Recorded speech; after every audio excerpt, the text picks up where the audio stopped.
"500 years ago, there were people on both sides of the Atlantic Ocean, but neither knew about the other. On the western side, our side, the people had reddish-brown skins and lived in huts or wigwams. On the eastern side, in Europe, the people were white-skinned.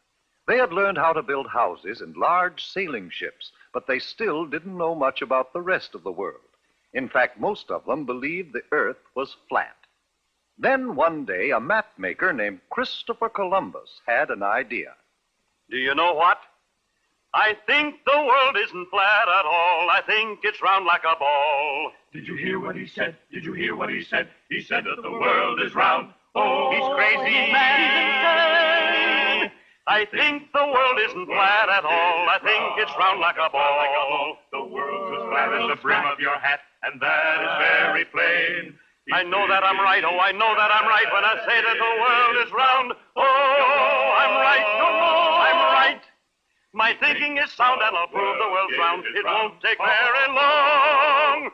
But it did take long, 7 long years, before Columbus could convince a king or a queen to let him try out his idea. Then Queen Isabella of Spain agreed to supply the ships and men for his trip. "I will discover a shortcut to India and bring back some of the great wealth I find there. And I can do it, for I know the world is round. And instead of going east to India, I shall sail west and reach India around the other way. It will be a shorter and cheaper way, for I'll do it all by sea." Queen Isabella provided Columbus with 3 ships, the Nina, the Pinta, and the Santa Maria. And on August 3rd, 1492, they set sail across the unknown Atlantic. High on the foaming tide, over the ocean, onward our ships will ride. Onward, my sailors.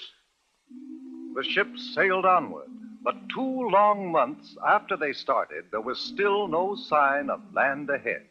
Turn back, Columbus. Turn back, Columbus. We'll not turn back until we find India. Onward, men! By October 10th, the sailors and the crew were ready to take matters into their own hands. If Columbus won't do as we ask, we'll put him in chains. And we'll turn the ships around ourselves. Wait! Have you heard?